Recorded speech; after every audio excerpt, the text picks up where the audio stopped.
जय मसीह। आपका चैनल में स्वागत है। प्रभु आपको बहुतायत की आशीष दे। आपकी सपोर्ट की आवश्यकता है। चैनल को जरूर सब्सक्राइब और लाइक करें। Praise the Lord. परमेश्वर की दया और करुणा से एक और अवसर मिला उसके भवन में आकर उसकी स्तुति आराधना करने का, उसके वचन में से सीखने का। आइए आज का वचन हम देखेंगे, हाग्य की पुस्तक और उसका दूसरा अध्याय। ये समय वो है, मैं आपको इसका थोड़ा सा बैकग्राउंड बता दूं। प्रभु यीशु मसीह के आगमन से 520 साल के लगभग पहले की घटना है ये। और प्रभु परमेश्वर यहाँ पर अपने मंदिर के पुनर्निर्माण के लिए इनको प्रेरित किया है और इनकी मदद करी है। इनको बताया है कि तुम तुम्हारे चाल चलन को सुधार लो तो मैं तुम्हारे साथ हूँ। आज ये चीज़ हमारे जीवन से किस तरह से लिंक करती है, किस तरह से जुड़ती है, वो आज हम देखेंगे। प्रभु यीशु मसीह के आगमन से 520 साल पहले इन्होंने करा और हाग्य नबी परमेश्वर का चुना हुआ था। परमेश्वर ने उसके मन को उभारा और परमेश्वर की दया से उस मंदिर को दोबारा पुनः निर्माण किया गया। अब ये क्या बोलता है, दूसरे अध्याय की 3 आयत पढ़ें। तुम में से कौन है जिसने इस भवन की पहली महिमा देखी है? अब तुम इसे कैसी दशा में देखते हो? क्या यह सच नहीं कि यह तुम्हारी दृष्टि में उस पहले की अपेक्षा कुछ भी अच्छा नहीं है? हाग्य नबी क्या बोल रहा है? किन लोगों से बोल रहा है? शालतियल के पुत्र यहूदा के अधिपति जरुब्बाबेल और यहोसादाक के पुत्र यहोशू महायाजक, इन लोगों के सामने आकर बोल रहा है। और क्या बोल रहा है? बोला तुमने पहले दशा देखी थी ना इसकी, और आज तुम इसको देख रहे हो। क्या ये अच्छा है? क्या बोलता है यहां पर? तुम में से कौन है जिसने इस भवन की पहली महिमा देखी है? एक प्रश्न पूछा है, और आज तुम इसको देख रहे हो। बोला कितना अंतर है। सब कुछ खंडर हो चुका है, सब कुछ खत्म हो चुका है। पहले जो महिमा थी वो अब जाती रही। कारण क्या है? आज परमेश्वर के वचन के अनुसार मैं आपको बताता हूं, आज परमेश्वर का मंदिर हमारी ये देह है। पहले परमेश्वर का मंदिर सुलेमान ने बनाया था, और सुलेमान ने परमेश्वर से निवेदन किया था, आग्रह किया था कि हे प्रभु हमारे मध्य आकर तू बस। क्योंकि उसको मालूम था कि परमेश्वर की उपस्थिति में यदि हम रहेंगे तो हम आशीषित रहेंगे, हम सुरक्षित रहेंगे, हम उसके पास अनंत काल का राज्य पा सकते हैं। उसकी उपस्थिति, उसकी प्रेजेंस में वो ताकत है। इसीलिए उसने चाहा, बोला मेरी पूरी प्रजा प्रभु जो तूने मुझे दी है, उनकी भलाई के लिए मैं चाहता हूं तू हमारे मध्य आके बस। उसने निवेदन करा, प्रार्थना करी, माना कि हम हैं प्रभु गलत, पर उसके बावजूद भी तेरी उपस्थिति हमारे जीवन में बहुत जरूरी है। जैसे हम अंगीकार कर लेते हैं, हाँ प्रभु मैं गलत हूं, मेरा प्रभु तुरंत हमारी मदद करता है। पर आप अड़े रहो अपनी गलती पर, आप अपनी गलती के अंदर हट करके बैठ जाओ कि मुझे तो करना ही है, प्रभु आपको छोड़ देगा। यहां पर यदि पहले अध्याय की बात करूं मैं, तो उसके अंदर क्या लिखा है? दूसरी आयत के अंदर, सेनाओं का यहोवा यूं कहता है कि ये लोग कहते हैं कि यहोवा का भवन बनाने का समय नहीं आया है। फिर यहोवा का वचन हाग्य भविष्यद्वक्ता के द्वारा पहुंचा, क्या तुम्हारे लिए अपने छत वाले घरों में रहने का समय है, जबकि वह भवन उजाड़ पड़ा है? बोले ये लोग कह रहे हैं अभी भी भवन बनाने का समय नहीं है।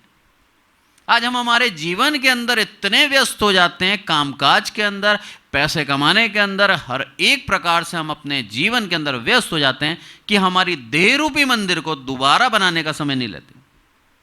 खत्म कर देते हम समय, रिपेयर कर ही नहीं रहे, रिन्यू नहीं कर रहे।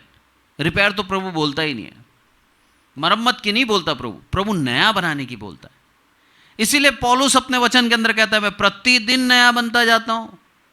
जो कल था आज नहीं हूं, आज परमेश्वर की दया से मैं नया हूं। आज प्रभु आपसे भी यही चाहता है कि आप नए बने, और उसके लिए उसके आत्मा की अगुवाई बहुत जरूरी है। जहां पर बोल रहा है वो साहब, क्या तुम अपने छत वाले घर में रह रहे हो? तुम्हारे पास भवन है और मेरे प्रभु का भवन उजाड़ पड़ा है। परमेश्वर हमें सिखा रहा है कि उसके भवन को बनाना बहुत जरूरी है। आज भी इस देह रूपी भवन को बनाना बहुत जरूरी है। परमेश्वर हमें प्यार करता है, इसलिए हमें सचेत करता है बार बार अपने वचनों के द्वारा कि हम नए होते जाएं, नए बनते जाएं, और उसके लिए मदद भी मेरा प्रभु करता है। जब आयत पढ़ें हम, पहले अध्याय की 7वीं आयत पढ़ें और 8वीं। सेनाओं का यहोवा तुमसे यूँ कहता है, अपने अपने चाल चलन पर सोचो, पहाड़ पर चढ़ जाओ और लकड़ी ले आओ और इस भवन को बनाओ, और मैं उसको देखकर प्रसन्न होऊंगा और मेरी महिमा होगी। यहोवा का यही वचन है। आमीन। आमीन। अपने अपने चाल चलन को सोचो। आज यही सवाल पूरे मसीह समाज के लिए मैं करता हूं बाइबल के अनुसार। अपने अपने चाल चलन के विषय में सोचो। यहां कहीं नहीं लिखा कि दूसरे के ऊपर आरोप लगाना है। प्रभु का वचन कह रहा है अपने चाल चलन को सोचो। हम आसानी से दूसरों के ऊपर आरोप लगा देते हैं कि ये व्यभिचार करता है, ये झूठ बोलता है, ये चोरी करता है, आसानी से लगा देते हैं। पर मेरा प्रभु क्या बोल रहा है? अपने चाल चलन को देख, तू कैसा है। इसीलिए मेरे प्रभु यीशु मसीह ने बोला दोष ना लगाना, नहीं तो तुम पर भी दोष लगाया जाएगा। आज आसान होता है दूसरे की आंख का तिनका देख लेना, उसके अंदर कमियां ढूंढ लेना आसान है। मेरा प्रभु बोलता अपनी आंख का लट्ठा निकाल, अपनी चाल चलन को जांच परख। तेरे जीवन के अंदर आज भी ईर्ष्या है तो उससे दूर हो जाए।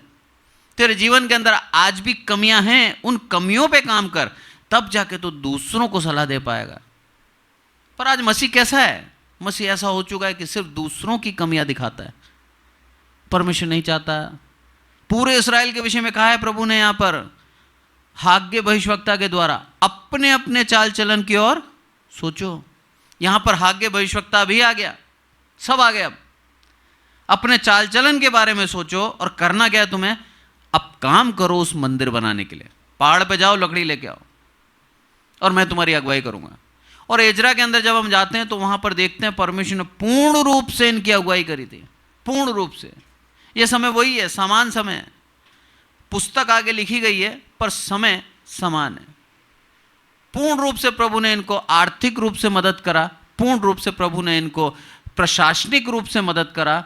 इसके राजा को इनके ऊपर दयालु कर दिया और परमेश्वर की दया देखिए पूरा मंदिर बना दिया। यह है परमेश्वर की महिमा। जब हम उसकी इच्छा के अनुसार चलते हैं, आपको ना पैसों की कमी होगी, आपको ना किसी बात की कमी होगी। आगे से आगे लोग आपकी मदद करेंगे क्योंकि आप उसकी इच्छा के अनुसार चल रहे हैं। और जब हम उसकी इच्छा के अनुसार चलते हैं, हम हमारे इस मंदिर को नया बनाते जाते हैं। मेहनत करनी है। यहाँ लिखा है, यहाँ पर जाओ लकड़ी लेने। पहाड़ से लकड़ी काट के लाना आसान बात नहीं थी। नूह को बोला था, बोला जा मेरे लिए पूरी की पूरी एक नाव बना जिसका डायमेंशन दे रखा था 300 हाथ लंबी, इतनी ऊंची, इतनी चौड़ी। कितना समतल जगह उसने पहले तो करी होगी उस नाव को बनाने के लिए। उसको नाव भी नहीं बोला, उसको आर्क बोला, नोहास आर्क। उतनी बड़ी शिप बनाई उसने और बनाने के लिए उसने सालों लगा दिए और सालों लोग उसको देख रहे थे कि ये क्या कर रहा है। मन ही मन सोचते होंगे, पूछते भी होंगे, अरे कब आ रही है तेरी बारिश, कब पानी आ रहा है। रोज उसका मजाक बनाते होंगे। पर उस मजाक को सहते हुए नूहा ने अपने परमेश्वर की आज्ञा का पालन किया। आज जब उसकी आज्ञा का पालन करेंगे आप, आज आप बोलेंगे कि हाँ प्रभु का राज्य नजदीक है, आपका मजाक बना सकते हैं लोग। कह सकते हैं कि तुम ज्यादा धर्मी हो रहे हो, कह सकते हैं अपने आप को जांच लें, हमें सुधारने की आवश्यकता नहीं है।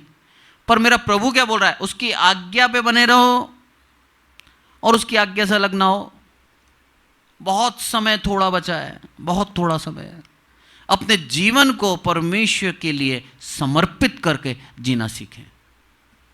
इस देह को नया बनाते जाएं प्रतिदिन, और मेरे परमेश्वर की महिमा इस देह से होती रहे। यहां पर देखते हैं हम, जैसे ही परमेश्वर की महिमा यानी कि ये मंदिर पूर्ण बना, परमेश्वर ने पूरे इस्राएल को वापस बसा दिया। तितर बितर हो गए थे ये, इधर उधर भाग गए थे लोग, अपने प्राणों को बचाकर सब अलग अलग थे। जैसे ही परमेश्वर की उपस्थिति आई इनके बीच में, वैसे ये सब के सब संयुक्त हो गए। आज आपके जीवन के अंदर भी अगर ऐसे अभाव में आप जी रहे हैं, आपसे कोई बात नहीं कर रहा, सब अलग अलग हो चुके हैं, परमेश्वर की संगति में आ जाएं, अपने आप को परमेश्वर की इच्छा पे चलाने लग जाएं, उसकी महिमा अपने जीवन से करें। मैं आपसे कहता हूं आपके बैरी को भी आपसे मेल करा देगा। वो उसका वचन लिखा है। आपका बैरी भी जो आपसे घृणा करता है, जो आपको मार डालना चाहता है, परमेश्वर की दया से वो आपका मेल करने लग जाएगा, दोस्त बन जाएगा आपका। क्योंकि परमेश्वर का वचन कहता है जिसको परमेश्वर चाहता है उसका बैरी भी उससे मेल करा देता है। दोबारा दूसरे अध्याय में आएंगे और उसका 4 आयत पढ़ें। तो भी अब यहोवा की यह वाणी है, हे जरुब्बाबेल हियाव बांध, और हे यहोसादाक के पुत्र यहोशू महायाजक हियाव बांध, और यहोवा की यह भी वाणी है कि हे देश के सब लोगों हियाव बांध कर काम करो, क्योंकि मैं तुम्हारे संग हूँ, सेनाओं के यहोवा की यही वाणी है। आमीन। सबसे बड़ी बात, मैं तुम्हारे संग हूं। हिम्मत रख, डर मत, हियाव बांध, क्योंकि मैं तुम्हारे संग हूं। आज जैसे अपनी इस देह को हम सुधारना चाहते हैं, अपने चाल चलन पे हमने दृष्टि करी और जो कमियां हैं उसको निकालने के लिए हम प्रयास करते हैं, मेरा प्रभु क्या बोलता है? मैं तुम्हारे संग हूं। आप अपनी शक्ति से नहीं आ सकते बाहर, आप अपनी चतुराई से उस पाप से नहीं निकल सकते। मेरे प्रभु की दया से ही वो आपके बंधनों को तोड़ता है। लिखा है मैं तुम्हें स्वतंत्र करता हूं। आज हर एक मसीह और विश्वासी के विषय में मैं बोलूं, हर एक विश्वासी जो परमेश्वर के ऊपर पूर्ण भरोसा करता है, यीशु मसीह को अपना उद्धार करता करके ग्रहण कर चुका है, 100% कह दूं वो किसी भी बाउंडेशन में, किसी भी बंधन में नहीं है। और जिसने अभी भी प्रभु यीशु मसीह को सिर्फ औपचारिक रूप से दुनिया को दिखाने के लिए मान रखा है, वो आज भी कर्जे में दबा हुआ है, आज भी पाप में दबा हुआ है, आज भी नशे की लत में दबा हुआ है, आज भी उसके ऊपर हर एक प्रकार से बंधन में है, क्योंकि वो परमेश्वर को सच्चे दिल से नहीं पुकारा उसने। लिखा है वचन के अंदर, सच्चे दिल से मान, मैं तेरे संग हूं। बदलने का प्रयास कर, अपने आप को नया बना, मैं तेरे साथ हूं, क्योंकि परमेश्वर यहोवा की यही वाणी है। आज मेरे परमेश्वर का वचन कल, आज और युगानुयुग एक सा है, और वही वचन मेरा प्रभु यहां पर कह रहा है, मैं कह रहा हूं तुझे। अब यह हाग्य भविष्यवक्ता नहीं कह रहा, परमेश्वर का वचन खुद कह रहा है, मैं तेरे साथ हूं। एक छोटा बच्चा होता है ना, मैं एक जगह प्रेयर के लिए जाता हूं, वहां पर एक छोटी सी बच्ची, 4 साल की बच्ची, जिसका नाम कैंडिस है, बहुत ही प्यारी बच्ची। अंधेरे में जाने में उसको डर लगता है, पर जैसे ही उसकी दादी या दादा या कोई भी उसके बड़ा उसके साथ रहता है, मम्मी पापा, उस अंधेरे कमरे में चली जाती है। पीछे से आवाज़ भी दो ना बेटा मैं हूं तेरे पीछे, तो भी उसके अंदर हिम्मत आ जाती है, वो अंधेरे कमरे में चली जाती है। वो हिम्मत है क्योंकि मेरे साथ कोई खड़ा है। आज क्यों डरे हम? मेरा जीवित परमेश्वर हमारे साथ है, क्यों डरे हम? प्रयास करें अपने आप को बदल डालने का, प्रयास करें नए हो जाने का, प्रयास करें अपने आत्मा के अनुसार प्रभु हमें चलाए, उस अगुवाई के लिए प्रार्थना करें कि हे प्रभु मेरे जीवन के अंदर मैं आज तक गलत करता आया हूं, पर अब नहीं करना चाहता। मेरे जीवन के अंदर पाप है, मैं अंगीकार करता हूं। मेरे जीवन के अंदर लोभ है, लालच है, व्यभिचार है, मैं अंगीकार करता हूं प्रभु, पर आज मैं तेरी आत्मा की अगुवाई चाहता हूं, इस देह को बदल डाल, नया कर दे। मेरा प्रभु आपके संग है। लिखा है वचन के अंदर, मैं तेरे संग हूं। इससे बड़ा वादा और कुछ नहीं हो सकता। और जब मेरा प्रभु हमारे संग होता है तो उसकी आशीष देखिए आप। 3 अध्याय में आए, 2 अध्याय का पहले आप पढ़ें 15 और 16। अब सोच विचार करो कि आज से पहले, अर्थात जब यहोवा के मंदिर में पत्थर पर पत्थर रखा ही नहीं गया था, उन दिनों में जब कोई अन्न के 20 नपुए की आशा से जाता तब 10 ही पाता था, और जब कोई दाखरस के कुंड के पास इस आशा से जाता कि 50 बर्तन भर निकाले, तब 20 ही निकलते थे। आमीन। ये 20 और ये जो नपुए निकल रहे हैं, अन्न के 20 नपुओं की आशा से जाता था 10 ही निकलते थे, 50 के आशा से जाता था दाखरस 20 ही निकलता था। ये क्यों निकलता था मालूम है आपको? ये प्रभु की दया से निकलता था। उस क्रोध में भी दया थी। बोला ये भी नहीं दूंगा तो मर जाएंगे भूखे। आज हम कमा रहे हैं और हमारी कमाई पूरी नहीं हो रही, खाना खाते हैं खत्म हो जाती है, कुछ पैसा नहीं बच रहा हाथ में, कर्जे पे कर्जा बढ़ता जा रहा है। प्रभु के रहम पे जी रहे हो आज भी, पर जैसे ही हम उसके रहम से उसकी आशीष में आ जाते हैं, मेरा प्रभु क्या बोलता है, अब तुम जो भी करोगे उसको मैं सफल कर दूंगा। आगे पढ़ते हैं जब हम 19वीं आयत, उसके अंदर देखो आशीष आप। क्या अब तक बीज खत्ते में है, अब तक दाख लता और अंजीर और अनार और जैतून के वृक्ष नहीं फले, परंतु आज के दिन से मैं तुमको आशीष देता रहूंगा। आमीन। आमीन। जब पत्थर पे पत्थर नहीं रखा था तब क्या कंडीशन थी, देखी थी तुमने? जब तुमने इस मंदिर को बनाने का प्रयास नहीं करा था तब देखा तो तुमने, तुम्हारी जेबें खाली थी। पर जैसे ही तुमने इस मंदिर को बनाने के लिए प्रयास करा, मेरा प्रभु क्या बोलता है, मैं तुम्हारे संग हूं। और मेरे प्रभु के आशीष देखिए आप, क्या अब तक दाखलता और अंजीर और अनार जैतून के वृक्ष नहीं फले, परंतु आज के दिन मैं तुमको आशीष देता रहूंगा। आज के दिन से मैं तुम्हें आशीष देता रहूंगा, आज के दिन से।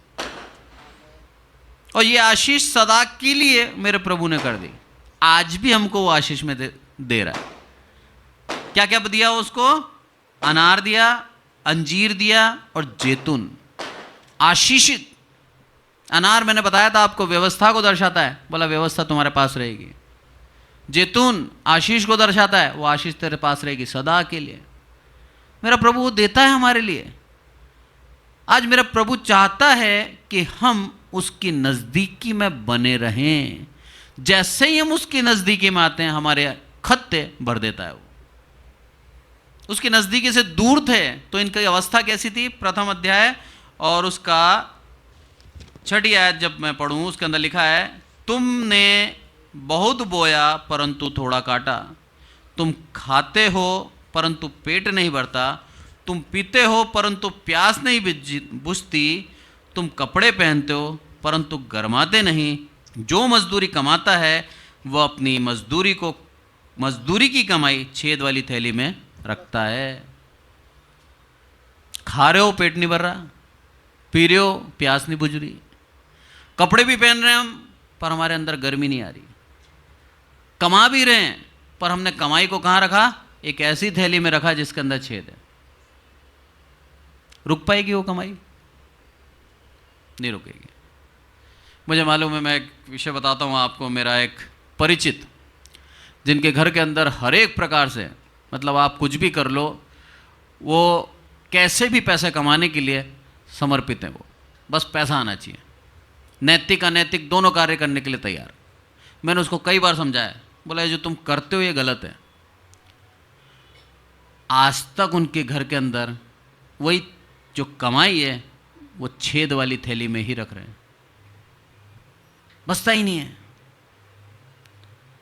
बीमारियों में लगे जा रहा है, कभी एक्सीडेंट हो जाता है, कभी जीवन के अंदर कौन सी परेशानी आ गई, कभी कहाँ चला गया पैसा, पर वो पैसा उनके जीवन में नहीं बच रहा। कमाई भी अच्छी है पर उस कमाई को खा नहीं पा रहे। यह परमेश्वर की आशीष ना होना। मेरा प्रभु बोल रहा तुम मुझसे दूर हो, वो आशीष नहीं दूंगा, ले लूंगा मैं। पर मेरे नजदीकी में आते हो तो मैं तुम्हें सब कुछ दुगना दूंगा, सब कुछ डबल दूंगा। यह है मेरे परमेश्वर की दया।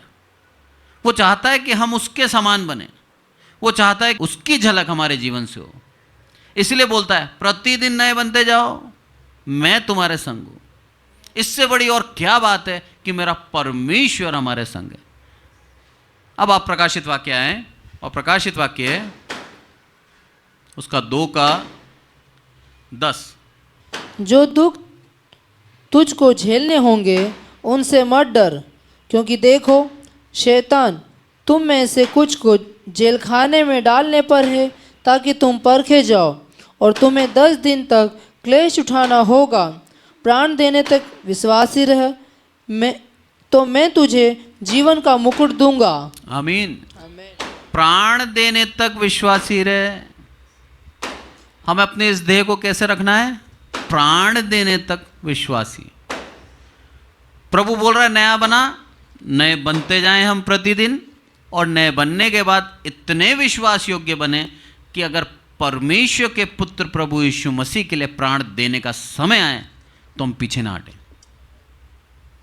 क्या बोल रहे हैं यहां पर? जो दुख तुझको झेलने होंगे उनसे मत डर। आज पूरी दुनिया के अंदर दो मत चल रहे हैं। पहला मत ये कि दुख सहने से पहले प्रभु यीशु मसीह आएगा और सारे विश्वासियों को स्वर्ग में ले जाएगा, हमें दुख नहीं सहना। दूसरा मत वो जो ये बाइबल कहती है, तुझे दुख झेलने होंगे। मैं इस मत के ऊपर विश्वास करता हूं। बाइबल के बाहर नहीं जाता मैं। यहां पे लिखा है दुख झेलने होंगे, मतलब झेलने होंगे। परीक्षा में पढ़ना होगा, मतलब परीक्षा में पढ़ना होगा। आज कई परमेश्वर के दास जेल खानों के अंदर हैं। आज कई विचारों को मार डाला गया है, फांसी लगा दी गई है, जिंदा जला दिया गया है। वो क्या है? परमेश्वर के पुत्र प्रभु यीशु मसीह के नाम पर विश्वास करने के लिए उन्होंने अपने प्राण की आहुति दे दी। एक बार नहीं डरे वो, क्योंकि प्रभु यीशु मसीह का वो प्रेम उनके जीवन के अंदर है। ऐसा ही प्रेम प्रभु चाहता है हर एक मसीह के जीवन के अंदर हो। यह अंत के विषय में लिखा है 10 दिन ऐसे आएंगे जब तुम्हारे जीवन के अंदर बहुत ही क्लेश बढ़ जाएंगे, पर तुम्हें अपने जीवन को अप्रिय जानकर प्रभु यीशु मसीह के नाम को प्रिय जानना है। उस प्रभु यीशु मसीह के नाम को प्रिय जानना है जिसने तुम्हारे लिए अपने आप को बलिदान कर दिया। बोला उसने कर दिया, अब तुम्हारी बारी है। और ये कब होगा? जब अपनी इस देह को हम उस पवित्र मंदिर के समान बनाएंगे, इस देह को हम नया कर देंगे और इस देह को पवित्र आत्मा के अनुसार जब चलाएंगे, तो वह पवित्र आत्मा के बल से हम डरेंगे नहीं, अपने प्राण को देने के लिए तैयार हो जाएंगे। शारीरिक रूप से तो डर सकते हैं, भाग सकते हैं, अवस्था देखते ही मुकर सकते हैं, पर जब हम नए हो जाएंगे तब इस देह के अंदर एक नई सामर्थ आएगी, और वो सामर्थ हमें परमेश्वर के उस सताव को सहने के लिए मजबूत बनाएगी। आज कितने हैं आज भी, और मैं समझता हूं अभी भी कहीं ना कहीं परसिक्यूशन चल रहा होगा। 78 देश हैं दुनिया के अंदर, 78, जहां पर निरंतर परसिक्यूशन होता है। 78 देश कम नहीं होते। नाइजीरिया सबसे ज़्यादा, सोमालिया सबसे ज़्यादा। ये ऐसे सभा कर रहे हैं ना अपन चर्च के अंदर बैठ के, ऐसे सभा नहीं कर सकते। एकदम से आते हैं चारों तरफ से और AK-47 से मार देते हैं। कितना धन्यवाद दें प्रभु का कि आज तक हमें भारत देश के अंदर सभा करने की अनुमति दे रखी है। धन्यवाद दें प्रभु का। और उस सौभाग्य का अवसर उठाकर, उसको बहुमूल्य जानकर, उस अवसर को प्रति सप्ताह इस चर्च में आकर हम उसकी आराधना करें। कहीं ऐसा ना हो कि वो अवसर भी छीन ले शैतान हमसे। अवसर को बहुमूल्य जाने। संगति में शक्ति है। जब हम एक मन होकर प्रार्थना करते हैं, हमारी उस प्रार्थना को प्रभु सुनता है। इसलिए शैतान नहीं चाहता कि हम संगति करें। शैतान हमें विभाजित कर देता है। सबसे पहले वो यही करता है, विभाजन डालता है, ताकि हम अलग अलग हो जाएं और निराशा में आ जाएं और हमारा विश्वास को वो चुरा ले जाए। पर यहां पर क्या बोल रहा है? तुम में से कुछ को जेल खाने में डालने पर है, ताकि तुम परखे जाओ। और आज परखे जा रहे हैं। मैं सलूट करूंगा ऐसे परमेश्वर के दासों को जो ऐसी अवस्था में भी प्रभु यीशु मसीह के नाम को स्थिर रखते हैं। हमारे bishop, auxiliary archbishop doctor Samuel Thomas, उनको भी जेल में डाला गया। परसिक्यूशन था उनके जीवन के अंदर। वो बताते हैं, बोला जब वो छोटी सी कोठरी में, काल कोठरी में डाला, तो रात में सोने नहीं दिया जाता, चूहे छोड़ दिए जाते थे। बेचारे लटक कर रात निकालते थे। वो जीवन के अंदर ऐसी अवस्था में गए वो, उसके बावजूद भी उनके मुख से कभी प्रभु यीशु मसीह का अनादर नहीं हुआ। यह है परमेश्वर की महिमा। और आज पूरे मंच के सामने खड़े होकर कहते हैं कि मैं अपने जीवन को प्रभु यीशु मसीह के लिए दे देना चाहता हूं। शहीद की मृत्यु मांगी है प्रार्थना में। मेरा प्रभु कितना दयालु है उनके ऊपर कि उनको ऐसा दिल दिया। हर कोई नहीं मांग सकता। वो हिम्मत, वो साहस प्रभु का आत्मा देता है। और उस आत्मा के द्वारा उन्होंने कहा, मेरा प्रभु ने यदि चुना है उन्हें, तो मेरा प्रभु उनको शहीद की मृत्यु भी देगा। उस सिंहासन पे नाम लिखा है अगर, तो मेरा प्रभु वो जरूर करेगा। परमेश्वर का वचन कहता है, जीना मसीह, मरना लाभ। आज उस मरने के लिए हम तैयार रहें, अपनी देह को नया बना लें, क्योंकि ये देह जब तक नहीं बनेगी तब तक आप वो संकल्प नहीं कर सकते। यहां पर क्या बोलता है, प्राण देने तक विश्वासी रहे तो मैं तुझे जीवन का मुकुट दूंगा। उस मुकुट को पाने की लालसा में अपने आप को तैयार रखें। इब्रानियों 6 और उसका 14वीं आयत। मैं सचमुच तुझे बहुत आशीष दूंगा और तेरी संतान को बढ़ाता जाऊंगा। आमीन। आमीन। ये आशीष इब्रानियों के अंदर लिख रही है, जो आशीष हाग्य के अंदर हमने पढ़ी। क्या बोला था, सदा की आशीष है, और वो सदा की आशीष नए नियम में आकर पूरी होती है। क्या बोला यहां पर, मैं सचमुच तुझे बहुत आशीष दूंगा। मेरे प्रभु परमेश्वर को सचमुच लिखने की आवश्यकता नहीं थी, वो सच ही बोलता है, वो झूठ नहीं बोलता है। पर हमारे कानों को सुनने की आदत है ये, इसलिए हमें विश्वास दिलाने के लिए मेरे प्रभु ये लिखता है। कोई व्यक्ति आपसे बात करता है ना, और आप क्या बोलते हैं, सच कह रहा है। क्यों बोलते हो, क्योंकि आपको मालूम है व्यक्ति झूठ भी बोलता है, और वो सच बोल के भी कि हाँ मैं सच बोल रहा हूं, तो भी झूठ ही बोलता है। पर हमें विश्वास हो जाता है इसने बोला है, सच बोल रहा है। ऐसे मनुष्य से घिरे हुए हैं हम, जो झूठ को भी इतनी साफ तरीके से बोलते हैं कि आपको विश्वास हो जाता है वो सच बोल रहा है, क्योंकि हमने सिर्फ उस बात पे विश्वास किया, उसने बोला था सच बोल रहा है। मेरा प्रभु यहां पर लिख रहा है साफ साफ, सचमुच मैं तेरे साथ रहूंगा, तुझे बहुत आशीष दूंगा। इससे बड़ा प्रमाण और क्या चाहिए प्रभु से हमें। जो बोला मेरे प्रभु ने वही किया भी। आज वो सदा हमारे साथ है उस आत्मा के रूप में, नहीं तो हम प्रभु यीशु मसीह के नाम को नहीं ले सकते अपनी जबान से। आज हम यीशु को प्रभु कह के पुकारते हैं, वो उसका सबसे बड़ा प्रमाण है कि वो आत्मा हमारे अंदर है।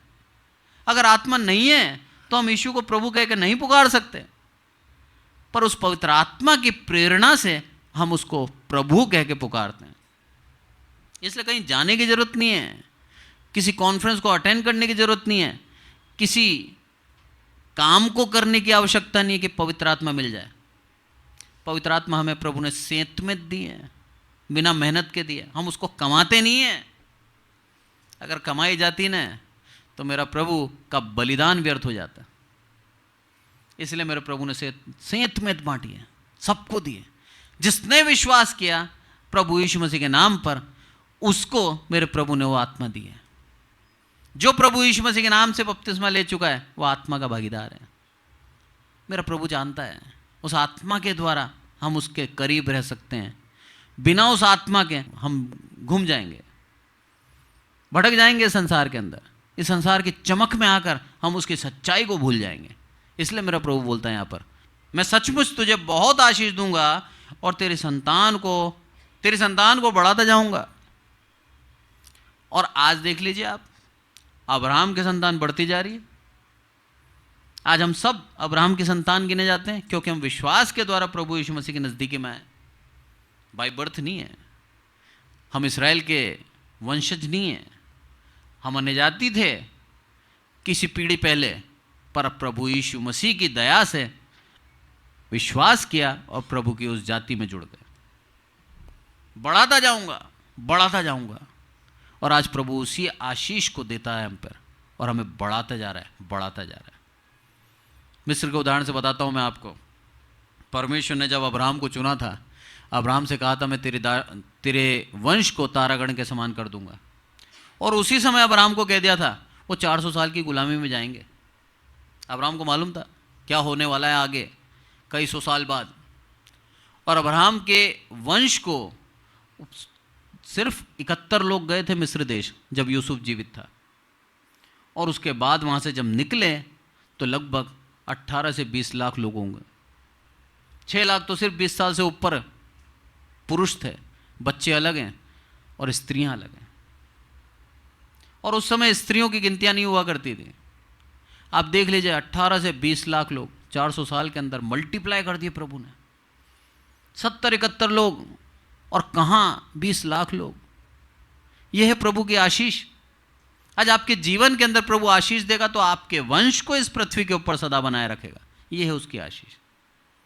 आपकी जरूरतों को पूर्ण करेगा, आपकी आवश्यकताओं को पूर्ण करेगा। आपको किसी के सामने हाथ फैलाने की आवश्यकता नहीं होगी, क्योंकि आप परमेश्वर के पुत्र और पुत्री हैं। उस प्रभु के सामने हाथ फैलाएं, तब मेरा प्रभु आपको हर एक आवश्यकता पूर्ण करेगा। यह है परमेश्वर की दया। यहां पर बोल रहा बहुत बढ़ाता जाऊंगा, और बढ़ाता जा रहा है। आज पूरी दुनिया के अंदर सबसे ज्यादा मसीह है। ये सबसे बड़ा प्रूफ और सबसे बड़ी ये आशीष जो मेरे प्रभु ने दी है, उसको सत्यापित करती है। जो बोला मेरे प्रभु ने बढ़ाता जाऊंगा, आज तक वो बढ़ता जा रहा है। 2000 साल पहले लिखा था ये, आज 2000 साल बीत गए, पर आज भी उसकी आशीष हमारे ऊपर जीवित है। क्यों डरे हम? मेरा प्रभु हमारे संग है। प्रयास करें इस मंदिर को नया बनाने का, और मेरे प्रभु के सामने आकर बोलें, हे प्रभु मैं चाहता हूं इसको नया बना। मैंने देखा मेरे चाल चलन को, गलतियां हैं, गुनाह हैं, पाप हैं, और मैं उससे निकल नहीं पा रहा अपनी शक्ति के द्वारा। तेरे सामने आता हूं, मुझे निकाल। मेरा प्रभु आपकी सहायता करेगा। वचन कहता है मैं तुम्हारे संग हूं, और मेरा प्रभु जब हमारे संग होता है आपको वहां से निकाल देगा, नया बना देगा। फिर वो मुकुट भी देगा जो मुकुट हमारे लिए रखा है। कितना आगे से आगे मेरे प्रभु ने हमारे पूरे भविष्य को सुनिश्चित कर रखा है। हम क्यों डरे अपने भविष्य को लेकर? सब कुछ प्रभु ने पहले से दे रखा है। उसके बावजूद भी कई बार हम संकोच करते हैं, कई बार हम सोच विचार करते हैं कि हमारे भविष्य में होगा क्या। प्रभु कई बार हंसता होगा, बोला इसको कितनी बार मैंने विश्वास में बढ़ाया, उसके बाद भी ये बार बार अविश्वास करके मेरे नाम का अनादर करता है। करते हैं हम लोग। मेरा प्रभु नहीं चाहता कि हम वो करें। प्रभु चाहता है उसकी इच्छा के अनुसार चलते जाएं, अपने आप को बदलते जाएं, अपने आप को नया बनाते जाएं, तब जाके मेरा प्रभु हमसे प्रसन्न होगा। अब आप देखिए परमेश्वर की दया जब किसी के ऊपर होती है, प्रभु कैसे उसको एक छोटे से चरवाहे से राजा बना देता है। इतिहास में आए 11वां अध्याय, पहला इतिहास 11 और पहली 2 आयतें पढ़े। तब सब इजरायली दाऊद के पास हेब्रोन में इकट्ठा होकर कहने लगे, सुन, हम लोग और तू एक ही हड्डी और मांस है। पिछले दिनों में जब शाऊल राजा था, तब भी इजरायलियों का अगुआ तू ही था, और तेरे परमेश्वर यहोवा ने तुझसे कहा, मेरी प्रजा इजराइल का चरवाहा और मेरी प्रजा इजराइल का प्रधान तू ही होगा। आमीन। आमीन। क्या बोले यहाँ पर? पिछले दिनों जब शाऊल राजा था, तब भी इस्राएलियों का अगुआ तू ही था। कैसी बात है ना? इस्राएल का राजा, प्रथम राजा शाऊल, जिसको शमूएल के द्वारा परमेश्वर ने चुना, जिसके विषय में था कि बहुत ही लंबा, बहुत ही हष्टपुष्ट, सुंदर, रूपवान, दूसरे लोग उसके कंधे तक आते थे, इतना बलवान, शूरवीर, उसको परमेश्वर ने चुना, और उसके नेतृत्व में इस्राएल बढ़ता गया। कई युद्ध इस्राएल के लिए शाऊल ने जीते।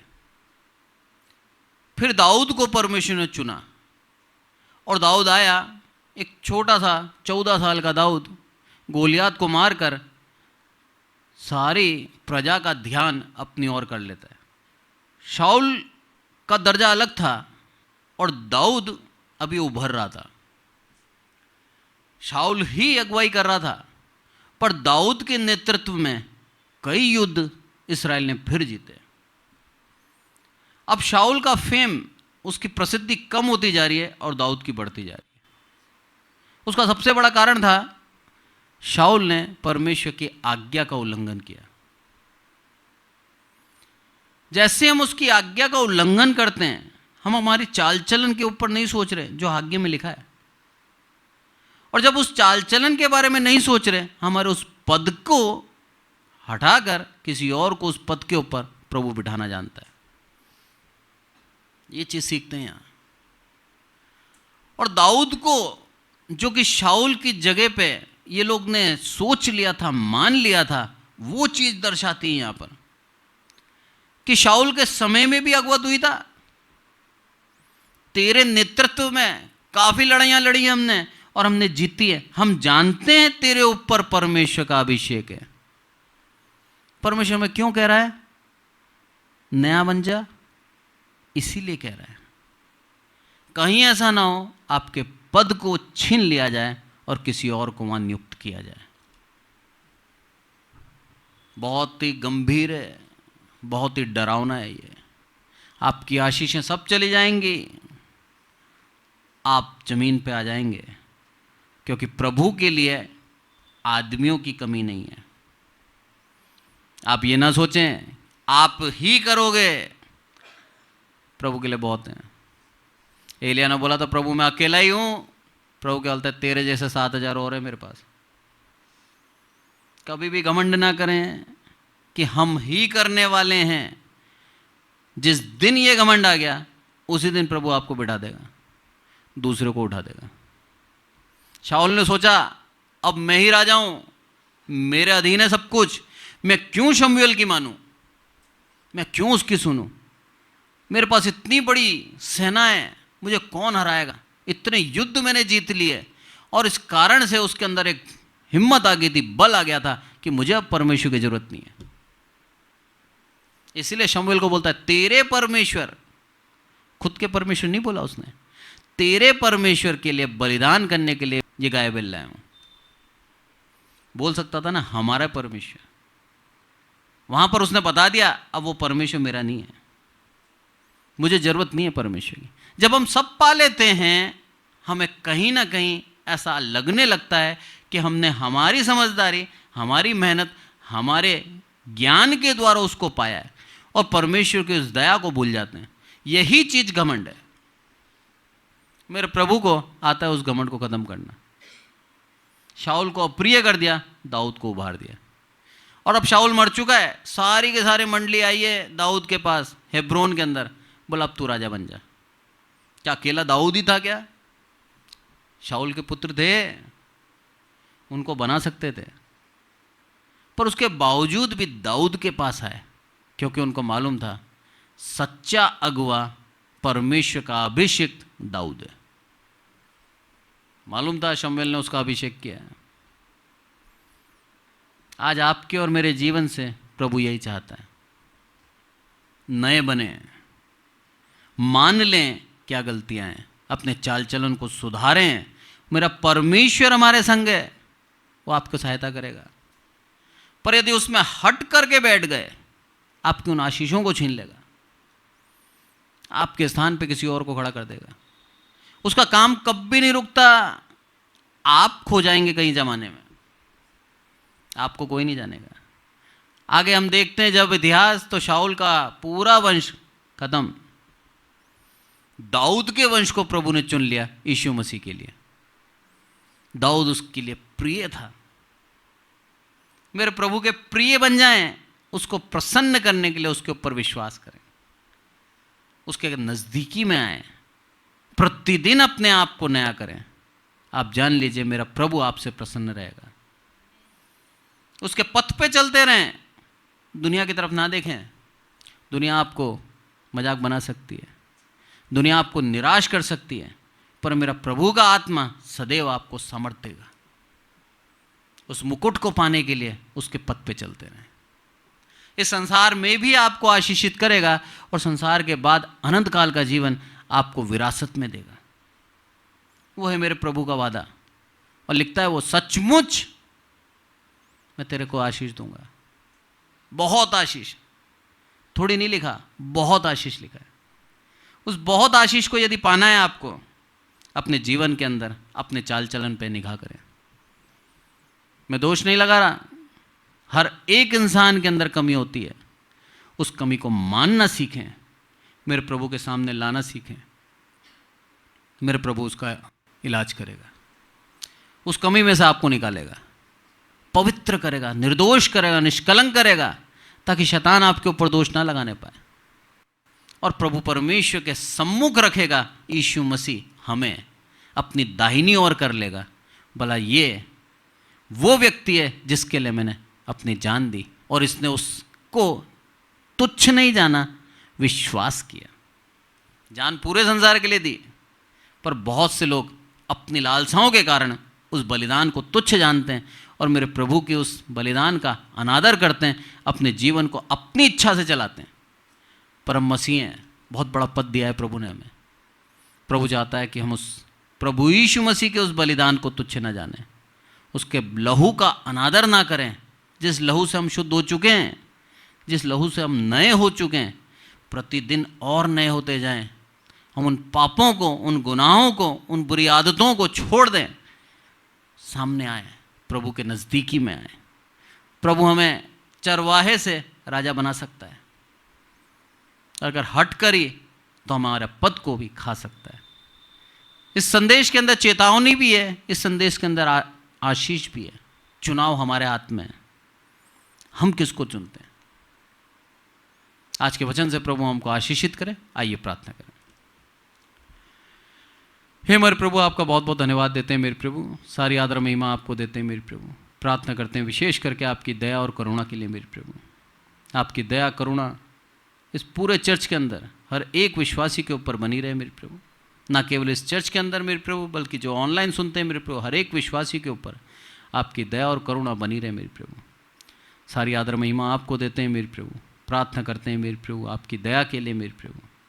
हमारे जीवन के अंदर कई बार हम चूक कर जाते हैं, कई बार हम प्रभु आपसे दूर जाके अपनी मनों की इच्छा पूर्ण करना चाहते हैं मेरे प्रभु। प्रार्थना करता हूँ मेरे प्रभु, अगर इस चर्च के अंदर ऐसा कोई भी है मेरे प्रभु जो मेरे प्रभु कई बार चूक कर जाता है और गलतियाँ करता है, गुनाह करता है मेरे प्रभु, तो आज मौका है मेरे प्रभु। आज इस संध्या को मेरे प्रभु उसके मन में उभारें आप, और मेरे प्रभु मन के अंदर एक आत्मा में मेरे प्रभु एक प्रेरणा दे मेरे प्रभु कि आगे से वो ऐसा कार्य ना करे मेरे प्रभु। और मेरे प्रभु अपने जीवन के अंदर चूक हो जाए तो उसको मानने के लिए आपके नज़दीकी आए, अंगीकार करें, आप उसको क्षमा करने के लिए तैयार हैं। ना केवल इस चर्च के अंदर बल्कि ऑनलाइन मेरे प्रभु जितने मुझे सुनते हैं मेरे प्रभु, हर एक के लिए प्रार्थना करता हूँ मेरे प्रभु। सभी को मेरे प्रभु आपके नज़दीकी में रखे हैं आप। और मेरे प्रभु जीवन में जब भूल चूक हो जाती है, हमें आप नया जीवन दें, आप हमारे साथ रहें और हम अब आपके संगति में बढ़ते जाएं मेरे प्रभु। जितनों ने भी मेरे प्रभु ऐसा संकल्प किया है मेरे प्रभु, हर एक को आशीषित करना और आगे से दोबारा पाप ना करें, यही मैं चाहता हूँ मेरे प्रभु। सारी आदर महिमा आपको देते हैं मेरे प्रभु। आपकी बहुतायत की आशीष के अंदर हम भागीदार होना चाहते हैं, हमारे पापों से मुक्त होना चाहते हैं, उस बंधन से छूट जाना चाहते हैं और आपके नज़दीकी में बने रहना चाहते हैं मेरे प्रभु। आदर मन आपको देते हैं मेरे प्रभु। आपने हमारी विनती सुनी, इसलिए आपका बहुत बहुत धन्यवाद। प्रभु यीशु मसीह के नाम से मांगते हैं, आमीन। और अब हमारे प्रभु यीशु मसीह का अनुग्रह, पिता परमेश्वर का प्रेम, पवित्र आत्मा की सहभागिता हम में से प्रत्येक के जीवन के अंत तक होती रहे, आमीन। Praise the Lord. Thank you so much.